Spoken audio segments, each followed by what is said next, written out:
My name's Tim Gillette, and I am the Chief Operations Manager for the Child Welfare Programs, and I use he, him pronouns. Before we dive right in, I want to take a couple minutes to remind you to take the poll that either popped up on your screen or that you can find at the bottom of the screen if you click on polls. Also, just a reminder that we are recording this meeting and we're taking notes. The notes will be sent out to registrants afterwards. We've also got our live ASL, so if that is priority for you, you can pin those folks. We do have 2 ASL interpreters who will be changing off every 15 minutes. The other thing is we have a lot of participants today. So if you're not one of the panelists, please keep your video off.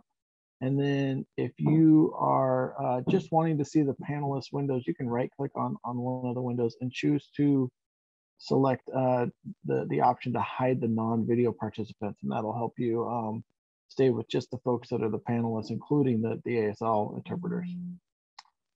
We have a couple of ways to interact with us today.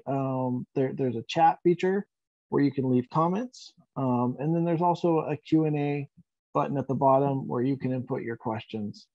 We have a couple questions that we're starting with, so we're going to start with those. And then if we have time at the end, then we'll try to address a couple of the questions that come in the Q&A section. And we may not have time to get to all those, so then we'll do our best to follow up and get responses to you. Thanks for being engaged. And yeah, so like I said, we'll start with the questions that we've already have, and then I get to as many as we can at the end. We've got most of our executive leadership team with us today. Rebecca Jones-Gaston, our director, is off on vacation, deserving some well-deserved time off. We're glad that she's able to do that, and but she wishes she could be here with us. But we've got the rest of the team here. We're excited to give some updates. A couple topics that we're going to cover today is what we've been doing to put the Child Welfare Vision for Transformation in action with a focus on family preservation. And then after we do that, then we'll get to the questions, and then hopefully we have time at the end for a few of your questions. We really appreciate you joining us. We know you're busy. We appreciate the time that you've taken out of your day to be with us, and hopefully you find this to be a productive hour that you're spending with us. So let's get started. We're going to start with one of our deputy directors, Lacey Andreessen, and she's going to start with guiding principle number 1. Lacey? Thanks, Tim. Good afternoon, everyone. My name is Lacey Andreessen. I use she, her pronouns, and I serve as the Deputy Director for Program and Practice for ODHS Child Welfare. And I'm grateful for you all taking an hour to spend some time with us today and hear about how things are going from our perspective. I have one addition to Tim's direction. If you do put questions in the chat, in the case that we don't have the time to get to them, if you could include your contact information so we know how to reach out to you to answer those questions, that would be really helpful. A couple things I wanted to update you about today in terms of our actions around guiding principle 1, supporting families and promoting prevention. The first is our continued implementation of our family preservation system. We've identified 3 child welfare sites to do early implementation of family preservation casework. And those sites are Klamath County, Douglas County, and Alberta branch in Multnomah County. We did a couple different assessments to determine where we wanted to have our early implementation, starting with family preservation. And one of the things we considered in the selection process was leadership readiness. If I've learned anything in this organization and in various positions of leadership, having buy-in from those key roles is really important in enacting change. And we also asked them to consider, as they thought about whether or not they would be ready and prepared to be an early implementation site for family preservation, the readiness of their staff and of their communities. And so the leaders in those 3 areas that I just listed did some of that work internally and in conversation with their partners. And based on where they are in the work in their community and where they are in their conversations with stakeholders, all three have said that they feel both they and their staff are ready to be early implementation sites for family preservation, which we're really grateful for. The other thing that we considered is something we've learned from other practice changes, which is utilizing a small district and community, a medium-sized child welfare office and community, and a larger district and community allows us to really learn and understand about the dynamics of different sizes of branches and communities, and how to really build processes and protocols specific to those three different sizes needs, so that as we move the practice across the state, it allows for easy transition and then moving that learning into other areas of the state. We also are intentional about a phased-in approach because it allows us to build some really strong feedback loops for continuous quality improvement, really nimbly and in the moment as we're looking at how we're doing family preservation and how it's working or not, with integrated community and partner feedback, again, that allows us to really nimbly adapt and change as we're working out the kinks and figuring out really what is the best way to serve families in home while we continue to manage child safety. And then most importantly, really lets us think about focusing and expanding on the service array by community type, especially with a focus on culturally based services. The widespread team that's working on the development of family preservation has spent some time thinking through their theory of change about what they believe is happening and ultimately what's the result that we want to see. And so we begin with a belief that too many children are placed in foster care in Oregon who, with the correct supports in place, could be served in their home safely, and that these decision points disproportionately impact Black and Native American families. So our hypothesis is that our current system across both self-sufficiency and child welfare needs to be rebuilt with the value that children belong and grow up and do best when they're with their family. And our commitment is to engage across our community, the tribal nations within Oregon and outside of Oregon, and people with lived experience to collectively build an anti-racist family preservation program. The result of this will be that more children grow up in their family, never having to experience the trauma of separation. And the last component I'd call out specifically to the family preservation work is that the team spent some time defining and being clear about the value set that we're building this practice off of. And the values that we've selected are family-driven, strengths-based, trauma-informed, and culturally responsive. And in leading on learnings from previous practices that we've started within child welfare, when you start with an agreement around the values, it gives you an opportunity to really look at how things are going, where you have opportunities to improve. If there is a misstep, using those values as a lens to come back and say, what did we miss and where do we need to improve? The other practice area that I wanted to give you an update on today in terms of guiding principle 1 is our utilization of a new tool, new to us, called All About Me books.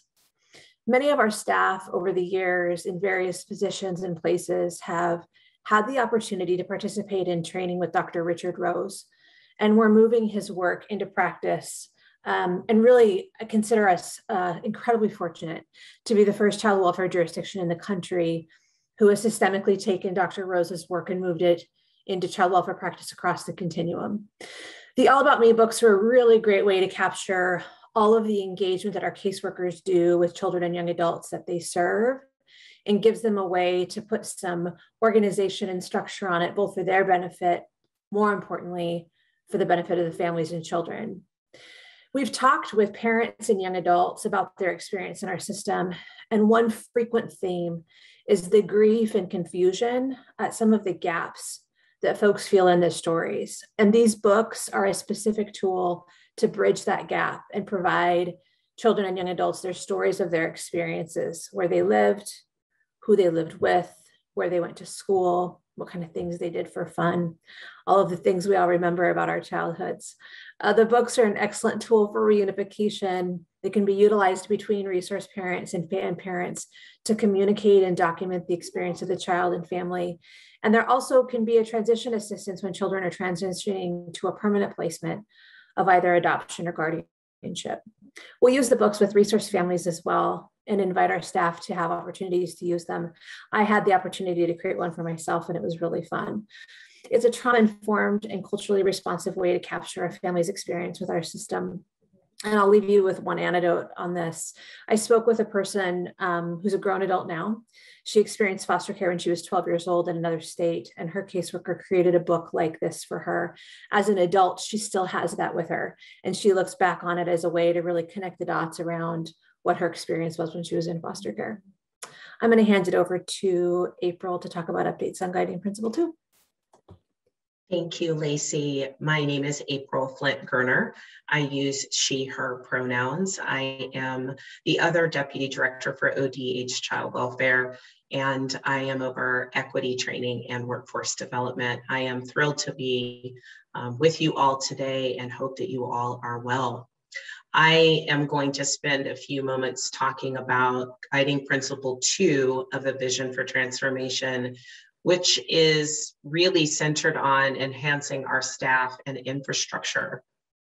I'm really excited to talk about the launch of our statewide coaching initiative this week. And we are going to be taking it slow and steady and trying to build a firm foundation for what we believe is going to impact our workforce retention. It's going to impact our ability to behave as a learning organization, as well as support good practice. We are working directly with the Capacity Building Center for States and receiving some technical assistance to redesign our internal training infrastructure. And that work is really exciting and moving us forward. We have completed our first round of training for the Oregon Indian Child Welfare Act, and really excited to move into phase 2 of that training. We're also working tightly with our Family First Prevention Services Act implementation team and our family preservation leaders around the development of a training and workforce development plan that will clearly help our staff understand the behaviors and the values that Lacey just talked about related to creation of a prevention system. Those of you who are resource parents and advocates for our resource parents out there, we consider you a part of our workforce, and we are really excited about all of the changes that are coming to resource family training and support. We are planning to roll out our new curriculum for the National Training and Development Curriculum and our internally developed curriculum for our resource families this spring. And we continue to be really encouraged and excited about how many of you are engaging in our KEEP support groups. A little bit about that resource parent training curriculum. This national curriculum is intended to support our current resource parents, our prospective resource parents, relative caregivers, adoptive resource parents. And this curriculum really features the voices of resource parents and caregivers like you, children, youth, young adults who've experienced our system, as well as other child welfare and tribal partners from across the nation. We're really excited to bring these trainings to you in a variety of modalities and delivery methods, from classroom to podcasts, videos, hybrid learning opportunities, and just-in-time training for topics that you're dealing with in the moment. We continue to implement our racial equity and social justice tool across state policy and practice reform efforts. And really that tool has been developed to ask some key questions when we're changing policy or procedure or we're launching new initiatives. Some of these questions help us to make sure that those that are closest to the issue are those who are most likely to be impacted by the change or project have some meaningful participation and inclusion in the thinking. And we also will use that tool to consider any unintended consequences and impacts to our staffing or to our communities when we're making changes. We also have developed and are well underway in our statewide child welfare equity framework. And it really is focused right now on developing shared language and communication, and really intentionally leaning in and listening to one another, and creating brave spaces for us to have hard conversations with one another, and to encourage everyone to be really curious about what equity looks like in our work.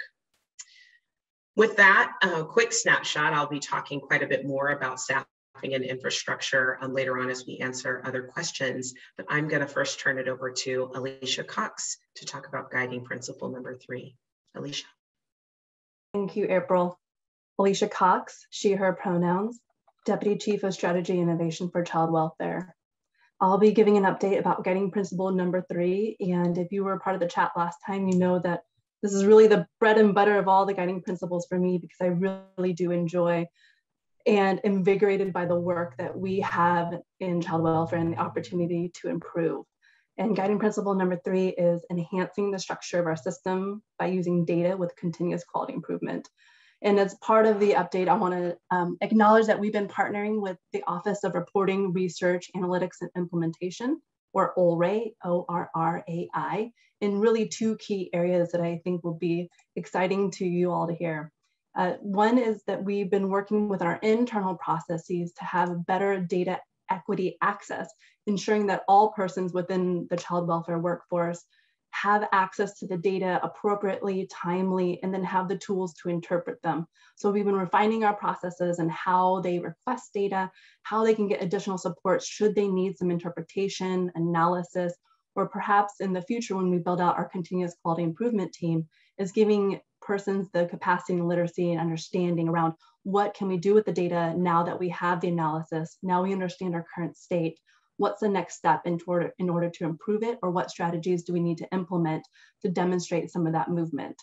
Another area is working on a public-facing dashboard with the ORRAI team and figuring out how we can have those metrics to build out better transparency with our community partners, with all of you, so you can access it, the metrics that we are sharing, so it gives us greater insight and of course, the strategy is to improve those metrics should they need some improvement. I'm really excited about that opportunity to, one, kind of bridge between child welfare and the community so that you have the opportunity to look at our data. I know that we do share our data in various capacities, whether it's within the governor's report, our community connections as we continue to build out that area, and our continuous quality improvement updates, and then of course in the ORRAI data book that's published annually. Another exciting update that I want to discuss is in the statewide continuous quality improvement work group that we had. It was about a 6-month commitment, and we had community partners from the Oregon Parent Advisory Council. We had tribal representation from the Confederated Tribes of Coos, Lower Umpqua, and Siuslaw Indians, and we had positions in workforce within child welfare, kind of up and down and around, to have that clear representation and perspective as we're building out our infrastructure for the state and building out some recommendations.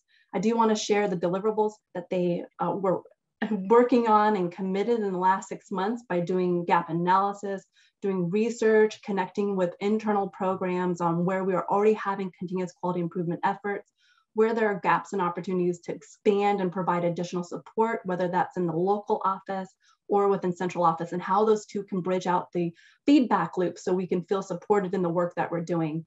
Of the 8 deliverables, they do encompass recommendations for a structured CQI process, 2, a resource gap analysis for staffing in both central and field office, because as you know, when you want to include new bodies of work to incorporate as part of our new process, you're going to need a little bit of staffing. And I mentioned in my last update, in the last community chat, we had some legislative positions approved to do this. So I'm very excited. Not only do we have the leadership support to build out our continuous quality improvement program, but we now have some people. They're not in place quite yet. We're working through the administrative processes to get them posted, et cetera, but know that there is a continued commitment to have this. Deliverable number 3 was ensuring communities of color, LGBTQIA2S+ and tribal nations were integral part of our conversations and measures and that were meaningful to their communities. 4, recommendations for engaging central office staff. And then conversely, 5, engaging recommendations on how to engage our field staff and structures. Number 6 was functions and structure of the future CQI steering work group, which will be an advisory committee that I have a little update just in a moment that will help with implementation, communication, and change management. Deliverable 7 is communications and change management plan for delivering the work group progress and recommendations. So there is a feedback loop as we're coming to you all in the community chats, whether it's in our community chat newsletters, on our website, et cetera. You're getting those frequent updates in more or less real time versus having to wait on an annual basis. And so that we can be a little more frequent in our updates so that you have a touch as to what's happening. And then finally, our last recommendation was for the philosophy and vision for data usage and engagement for our staff and communities. And this is where I'll be seeking some insight and additional perspective and then participation from all of you as we build out this continuous quality improvement advisory work group. We're going to be seeking persons to represent lived experience, personal experience, and just your role, professional, personal, in how we may function in child welfare and bringing that to the table. So as we're sharing and building out this continuous quality improvement structure for the state, we have those perspectives. And similarly to what Lacey was mentioning in our family preservation work, is that we're being thoughtful about the changes that we're implementing because we want them to be long-term, we want them to be sustainable. In doing so, we have to have the right people in place, and that's including all of you. So when we have these community opportunities to include feedback loops, we can incorporate that into our practice because we're not the experts here. We're leaning on all of you for that experience and that guidance. And I'll have more information on our community engagement page, which will be popped in the chat later in our conversation. And or you can just continue to watch out for those community chat network emails and updates. I think I'm referring to the email incorrectly, but I know comms team will correct me in a moment, so that you have the opportunity to see when we are seeking guidance and help and perspective, so we can have you around the table to help build out these recommendations and have them actualized and implemented. So again, thank you for your continued patience and work towards this. Change is inevitable. We know that's one thing we can count on is having change, but being thoughtful about the measurements to demonstrate progress and movement within our intended outcome is important as well. So with that, I will pass it off to Tim as he continues to facilitate our conversation. I look forward to more of our conversation later today. Perfect. Thank you all for those updates on the Vision for Transformation. We've said from the beginning that the Vision for Transformation is going to be a living document that evolves as our program does. And a core of the vision is about engagement. So thank you for submitting great questions. We've got a whole list of them here. Hopefully we get to all of these, and then we'll see if we have some time at the end to cover some of the questions that are coming in at the Q&A if we want to address those for the we'll try to answer as many of those as we go along, as well as I know we'll get some answers typed into the Q&A, but if we have some questions that we want to cover at the end, we'll try to get to those as well. So please keep in mind when you are submitting the questions that we really want to focus on high-level questions that'll be relevant across the program or across the state, as opposed to individual scenarios. So just keep that level set in your mind as you're putting your questions. So let's get started. We've got a list of questions, and our first question is going to be answered. I believe Lacey's going to start us off, and then Aprille will probably jump in. I think it's actually going to be me that's going to start us off, and I'll hand it over to Lacey. So this question is, how can we work with ODHS Child Welfare to support child welfare staff when they are working with families where a parent has a disability? And so I'm just going to share for a moment and hand it right over to Lacey. There are a few updates, recent updates. In partnership with the Federal Office of Civil Rights, we are in the process of rolling out training on the Americans with Disabilities Act and how to apply it specifically for children and families we serve in child welfare. This is required training for all staff, and we are expanding our capacity by raising up experts within our workforce with special the trainer events that go beyond just child welfare, but have been extended out through the rest of the ODHS program areas. We also will be creating a CRIC reference guide that will support transfer of learning after that training to reinforce best practices related to serving children, youth, and adults with disabilities and those that we serve that are entitled to accommodations, so that our workforce has consistent tools right at their fingertips after that training. So that's one thing that is kind of an update there regarding that question, and Lacey's going to talk a little bit more about some of the other things that are happening around our partnerships. Thanks, April. Some additional work that we're doing is working through our information system to make changes regarding how we identify, track, and report on characteristics of families that we serve, including different abilities as well as race and ethnicity, really in order to identify and then understand the needs of families so that we can meet them in a really appropriate way. We're also working really specifically and in a much more structured way than we have historically with the Office of Developmental Disabilities within ODHS on multiple levels, but really with the end effort to find ways we can partner and learn from each other on how to better serve children and young people with disabilities who also are experiencing the child welfare system, and specific work around stabilizing placements and equipping caregivers with what they need, both resource parents and families to meet the needs of children.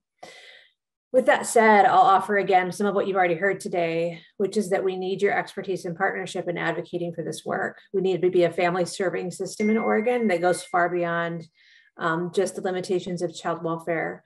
And we have both an ADA coordinator who's facilitating a steering committee and work group that's advising and looking at our rule, procedure, practice, all of the ways that we interact and serve with families with disabilities. If you're interested in joining that work, one of our communications team is going to drop that email in the chat. We'll be sure that it goes out in the notes as well after this conversation. And Tim, I think the next question is for me as well, so I'll just take it from here. We got some questions around services being utilized to prevent children from entering foster care. The buzz is out about family preservation, and some of you have asked some really good questions about how that interacts with Family First implementation and what's going to be different so that children can be served in home.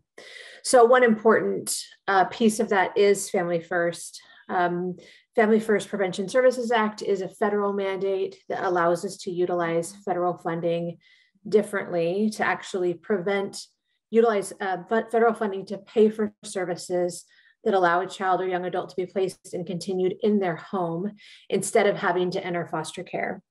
The way that federal funding has historically been structured, a child wasn't deemed eligible for federal funding until their head hit a pillow in a resource family. That's when we designated eligibility. And this is actually backing that out so that we can use federal funds, which is a major amount of money for us to help fund services. Those services come with some very specific requirements and regulations around them. They're categorized as promising, supported, or well supported. And those designations are managed by the Administration for Children and Families in a federal clearinghouse. It's called the Title IV Prevention Services Clearinghouse. As the whole nation learns about what kinds of services can be provided to families, what we believe to be true is that the kinds of services and the number of services that live in that clearinghouse will continue to expand. So we'll be building out our prevention plan for Title IV over many years to come. And currently, there's 4 types of services available within the clearinghouse. There's in-home parent skill-based programs, kinship services, so services for kith and relatives caring for children, mental health prevention and treatment services, and substance abuse prevention and treatment services as well. And what we've quickly learned as we understand both the opportunities as well as the limitations of what Family First funded services will be, they're only one type of service that we'll rely on to keep families together. We'll continue to utilize other ODHS funded services, as well as that work in local communities to understand community-based supports, natural supports, and most importantly, what supports are available within a family system to keep a family placed together. And it looks like you're just going to get a lot of Lacey today, because the next question is for me as well. Some questions were raised about what we as an agency are doing to look at the experience in other states and maybe even other countries regarding the work of family preservation, rather than recreating the wheel. How can we learn from what others have done and take that in and incorporate that into our work? So that's happening in several ways. One is we're fortunate to have two national consultants at the table with us, some from Chapin Hall and some from Casey Family Programs. Those two organizations work with child welfare jurisdictions, states, and tribes across the country. And they're helping us understand what makes a well-functioning family preservation program, what we should consider.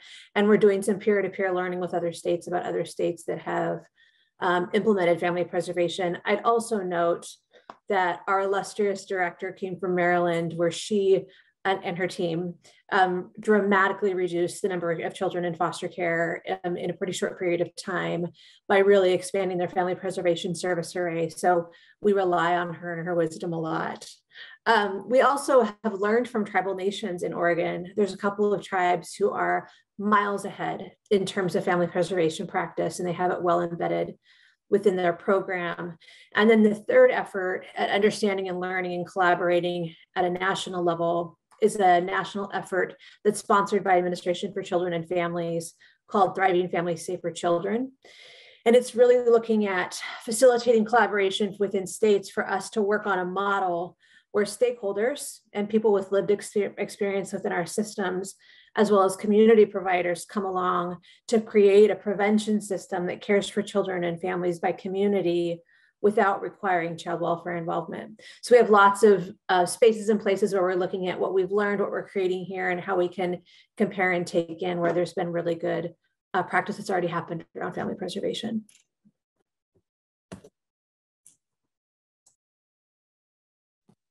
Thank you, Lacey. The next question, I believe April's going to start. So Aprille, over to you.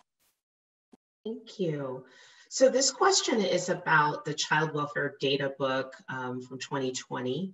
And the question is, 43% of children entering care were because of perceived threat of harm. How are you accounting for systemic racism when addressing this threat? And the question goes on to kind of ask more specifically about threat of harm, but I want to speak about what we're doing about systemic racism within our decision making. And so most of you know that when children enter care, there are often many reasons. And, for example, there could be co-occurring, issues around substance abuse and mental health challenges, or the family could be struggling with intimate partner violence and neglect. There's often, many reasons that children come to our attention. And so our solutions really have to be reflective of the multiple opportunities that we have to assess for both strengths as well as needs for that child, and provide those, options that are going to be related to both of those. We talked about equity being the center of our work as a part of the Vision for Transformation. And so in the child welfare system, like any other system that is made up of people, we have to look at the various levels where we have racialized outcomes. And so we know that isms, any ism, be it racism or sexism or any ism, that it is operating at multiple levels of the system. And so if we're going to be looking at the ways that systemic racism is playing a role in our system, we have to look at the individual and the interpersonal or implicit bias. We have to look at the interpersonal in terms of how we are working with people, maybe where there are, places and spaces where we are saying or doing things within our practice that are leading to harm within our communities. We have to look at the institutional ways that our policies and our practices are contributing to differential outcomes. And we have to focus on the structural ways that we are creating differential outcomes, and structural meaning our relationships with other systems. For example, Our disparate outcomes in child welfare are sometimes connected to what's happening with law enforcement. And so we have to look at where there might be structural spaces to create those improvements. And so we know that from working with our communities who often are, reporting concerns of maltreatment to the hotline, to the screener who takes the initial call, the caseworkers, the therapists, the judges, the attorneys, every single person that is kind of touching a child and a family that is interfacing with our system.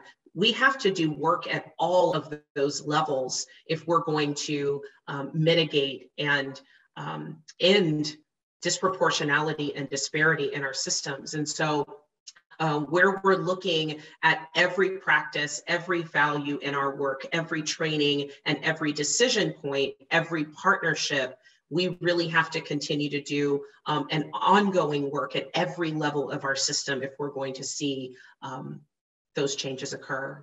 Lacey? Thanks, April. I'd like to talk specifically about some of the work that's happening at the Oregon Child Abuse Hotline. As we put the vision for transformation into action, one area that we're reevaluating is the first point of contact for families at risk. The Child Abuse Hotline screening process plays a vital role as the initial decision for safety and service happens there. And this initial contact often determines the trajectory of a family through our system. It's imperative to us that this decision be transparent, as equitable as possible. Since implementing ORCA in August of 2018, we have utilized national research, data analysis, continuous quality improvement, and just been in a constant state of watching, planning, evaluating, as we've worked on different opportunities to make the screening process consistent, equitable, fair, timely, and transparent. We've begun partnering with Casey Family Programs, as well as a contracted partner by the name of Evident Change, to develop and implement structured decision-making. And SDM is a new screening assessment tool to be utilized. It'll allow us to better understand data, manage limited resources, and direct resources to families that are most in need. Current status, we have a core team that's been created to develop the SDM. And the team comprises over 25 people right now, both internal and external. We have folks that include representation from education, child advocacy, intervention centers, and parents with lived experience who also mentor parents now who are working with child welfare. The team right now is drafting the tool and has been meeting since September. Draft tool will go through the process of inter-rater reliability testing, which means it tests validity and consistency. And then when it's finalized in December, training and evaluation plans will be developed and will update rule, procedure, all of the things we have to do for child welfare practice. We're anticipating the tool will be fully implemented by the end of winter 2022. I'm assuming our contact information will go out, but I would offer again, if you're not yet at the table with us in this work and it's something that you're interested in, we would love to have you partner in it as we begin at this decision point, but anticipate moving structured decision making into other areas of practice within child welfare.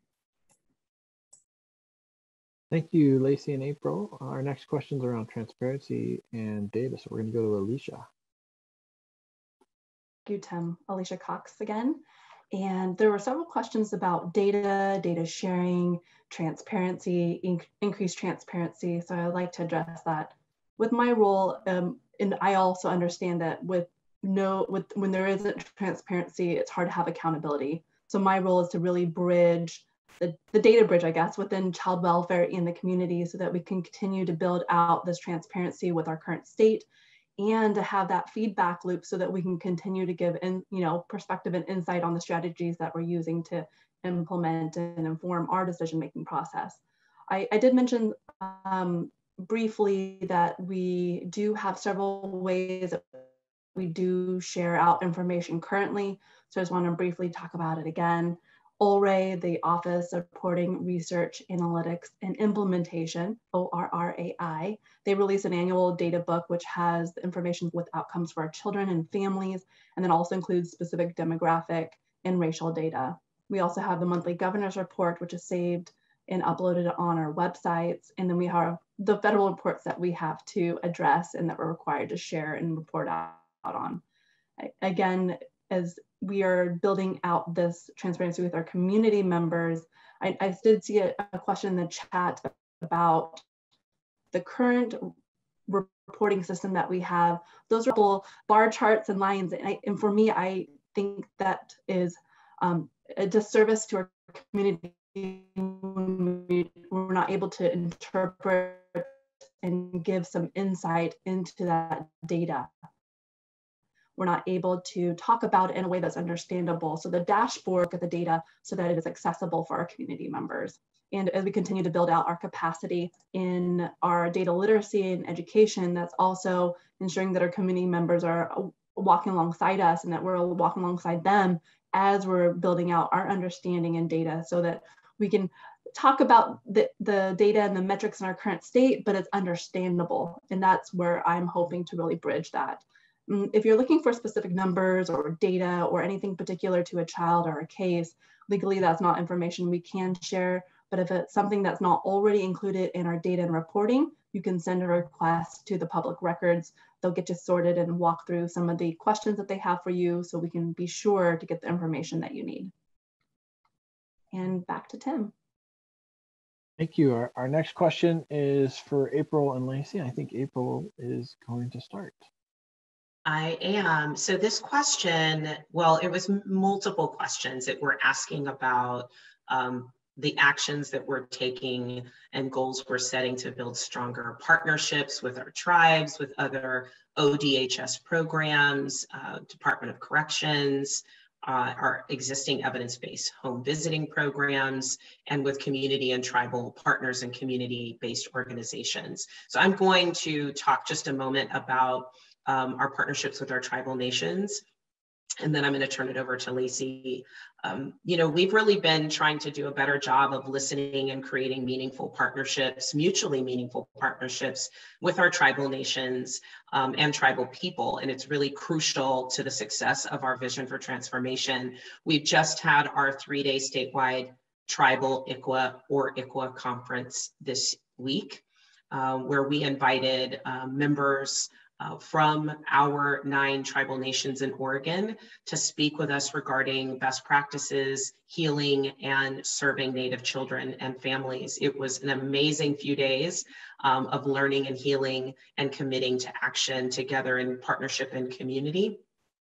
We have centralized our active effort specialists, and they are now being supported directly with our ODHS Tribal Affairs Unit. And it has increased our ability to be able to support them in the implementation of ICWA and supporting our active efforts and partnerships with our tribes and serving tribal children and families. Our executive leadership team regularly participates in our ICWA Advisory Council that meets quarterly to build relationships with our tribal nations and to work together to prevent tribal children from coming into our system. And most recently, we co-hosted an Every Child Matters event focusing and featuring Indigenous speakers from across the United States and Canada to talk about the traumas of the boarding school era and its impacts to our communities and our tribal nations and tribal people, and how we can move forward in healing. We continue to acknowledge the harms that have been done and are committed to working with our tribal partners to continue to heal and repair in action.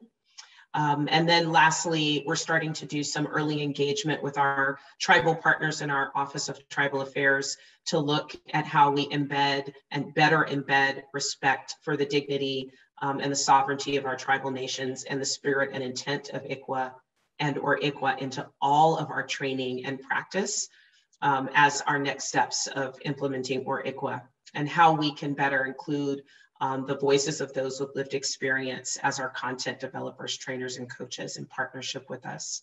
Lacey, do you want to talk a little bit more about the other partnerships? Thanks, Aprille. Yeah, so we have multiple spaces and places, as I hope you're gathering today, where we're setting the table for partners to come around, help us think about child welfare delivery in Oregon. A couple more that I would highlight in addition to the ICWA advisory.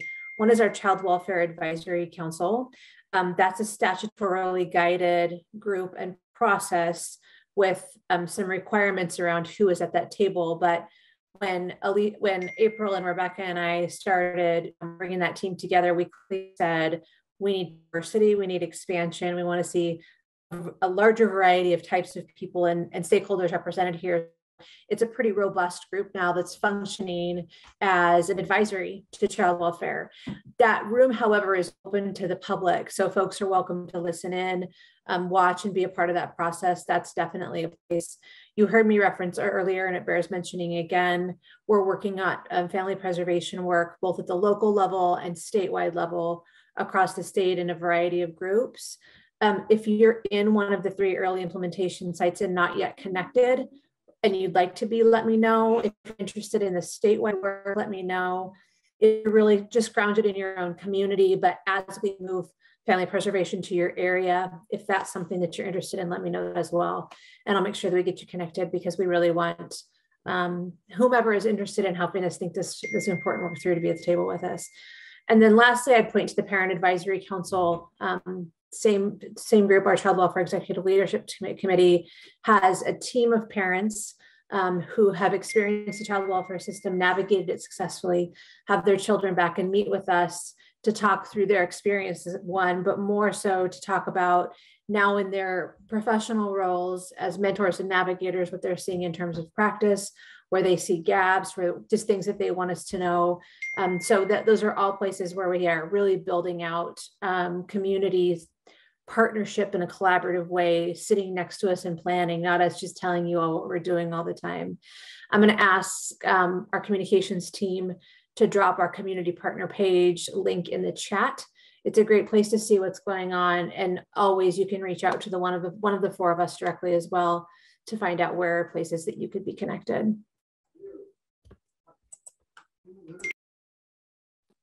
Thank you, Lacey. And I believe the next question is also for you, Lacey. So keep it rolling. So the next question is specific to how child welfare is serving parents, keeping families engaged, and what we're doing to improve and increase family time. You've heard us use the vernacular about resource parents. Words are important and they matter. And the next change you'll be hearing in the way that we talk about service delivery is family time or parenting time, replacing visitation. So I would say first and foremost, reunification is always our #1 goal for families experiencing the child welfare system. So our priority should be serving the parents of children who are in foster care.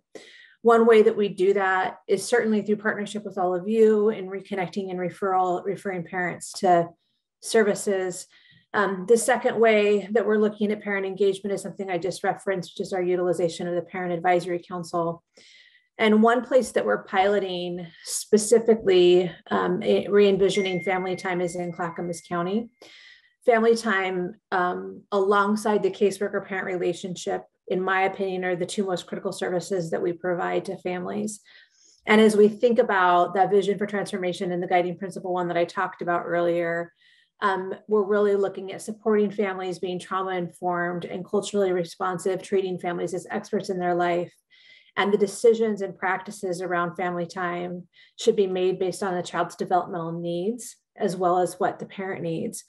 The framework for family time allows for contact outside of court that set it in a more trauma-informed way and that prioritizes the family voice.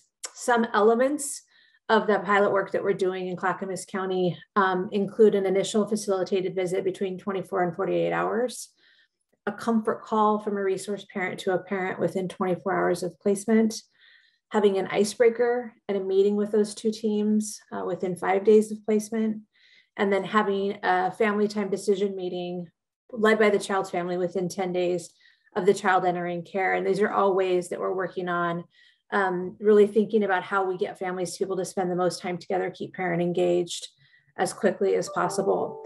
Some things we're learning, it's not just about consistent time, it's also about how it's accommodated, how we oblige and consider parent schedules, how we also consider a child's availability, their activities and routines, so that we're really creating and crafting a plan that's unique to that family. And I'll tell you, from my perspective, one of the biggest lessons learned having continued child welfare services through the pandemic was we heard from parents early on in COVID that they were seeing their children more virtually on FaceTime than they ever had before we were doing that. So we've really asked our teams, as they're crafting visitation plans and family times plans, to be considering how much can parents see their children. But rather than starting with 1 hour a week supervised in a tiny room in the office, how do we make a plan where they're seeing and able to interact with their children, and vice versa, as much as possible?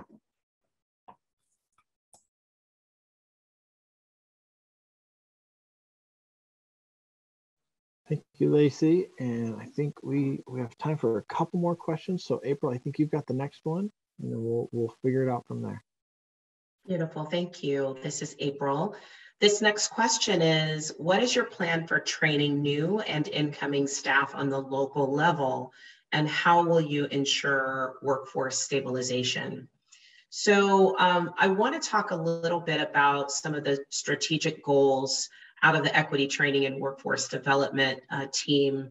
Our first two strategic goals are about expanding training, the training unit, to a more of a workforce development unit. And then our strategic goal 2 was establishing a comprehensive training system. And so we were the training unit, and now we're the equity training and workforce development unit. And we are expanding with additional trainers and support staff, as well as some specialized positions with focus on curriculum development, instructional design, instructional technology, CQI evaluation, and operations and administration.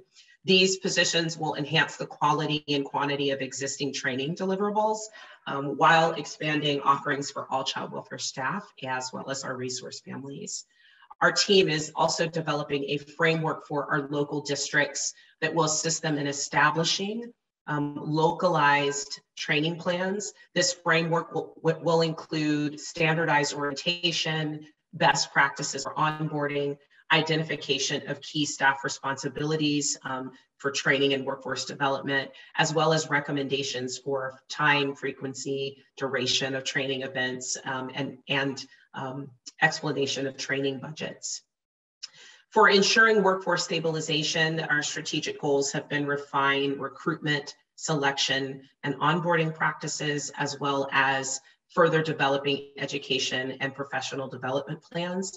So our team has been and will continue to invest in our hiring managers to make sure that we are selecting the best candidates for our jobs. These investments will come in the form of material or coaching assessments and assistance in developing pre-recruitment and recruitment materials, identifying recruitment activities and best practices, and providing instructions on how to navigate the procedural aspects of recruitment, including our partnerships with our human resources team.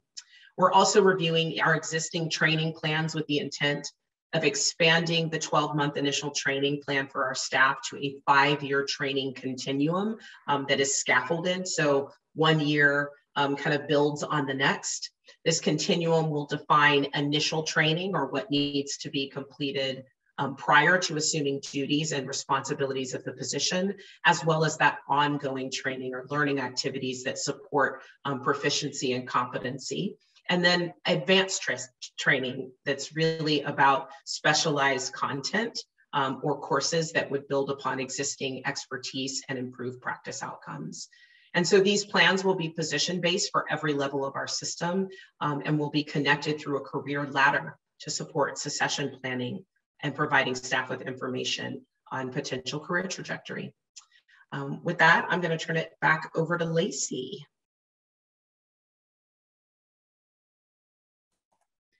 I actually think, Aprille, that you and I are going to answer as the last question, the question about how we're utilizing trauma-informed professional development and equitable service delivery for families with cross-sectionality. Absolutely, I can start that out.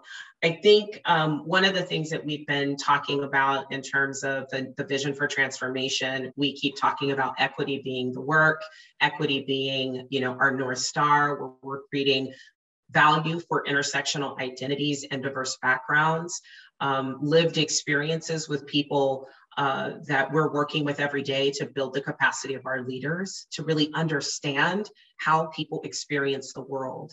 And so in terms of how our partners can be of service in helping us to kind of promote that equitable system, we really want to have you participating and practicing in the behaviors that help to dismantle oppressive structures. And those behaviors happen at all of those levels that I talked about earlier. And so that isn't about us turning to the left and the right and blaming a system or blaming our peer or blaming our partners for the things that are structural, the things that happen across all of our systems. We really have to take individual, interpersonal, institutional and structural responsibility and accountability for looking at the ways that we reinforce characteristics in our systems that contribute to those racialized outcomes or those differential outcomes. And so we, in using things like our assessment tools to look at, are we making decisions or are we planning for services for, LGBTQIA plus staff or partners or Black or Brown youth or folks that have linguistic diversity? Are we thinking about all of those communities when we're making these kinds of changes to our practice and procedure, right? So asking ourselves some questions about, do we have folks with lived experience at the table to help us with that decision? Are we going to have differential outcomes or unintended outcomes for our communities that we're serving? And so really, if you all can partner with us, there are 3 things that you can do to really help us. It's really committing ourselves to lifelong learning, helping to mitigate power differentials and imbalances wherever we see it, and holding ourselves accountable around changing our disparate outcomes. And so what I've just defined is cultural humility. Really practicing cultural humility, again, is continuing to be lifelong learners about how people experience the world, mitigating power differentials, and being accountable, both individually, institutionally, and structurally. Lacey? We're so close to being out of time. So the last thing that I would add is we do have a couple of different workforce development and practice strategies around really embodying some of what Aprille just talked about. I just want to also acknowledge how hard it is to serve people who aren't treated with genuine empathy and respect and ultimately dignity. And that the bottom line is that unchecked bias, although we all have them as human beings, is exactly where we're asking staff to humble themselves, be willing to admit when it's not going well, or they may have done something wrong, and we're asking them to grow in their cultural humility. Discrimination is never okay, and we want to encourage anyone we work with or who works on behalf of families that we've served to feel safe to speak up when they experience harmful effects, whether that's discrimination, racism, or bigotry. Every one of your districts has a program manager and district manager. Those are folks you can access. We have consultants on both Aprille and my team. We stand ready and willing to serve in that area as well. Thank you, Aprille and Lacey. Well, folks, we had more questions to cover and we ran out of time. So we knew that you provided great questions. Thank you for those. We're going to try and answer the other questions as well and get that feedback out to you so that you've got the information that we want to get to you. As you've heard today, we're also looking for as much engagement from our community and our folks with lived experience as possible. So please visit our community website. If you're not already signed up for our partner email list, make sure you do that. And then be ready to engage with us as we are looking for folks with a variety of perspectives to help us with the work going forward. And then Sunny, can we make sure that we've got the link to the survey in the chat as well as we wrap up here? We'd love to hear from you about how this went. We would have loved to have gotten to more of your Q&As. I know we had quite a few in the chat and in the Q&A section. I know we answered some of those as we went along, as well as we got some responses to folks, but we'll also follow up. So be looking for those answers as we follow up to the questions that you submitted. Thank you for joining us. Thank you for giving us an hour of your time. Sorry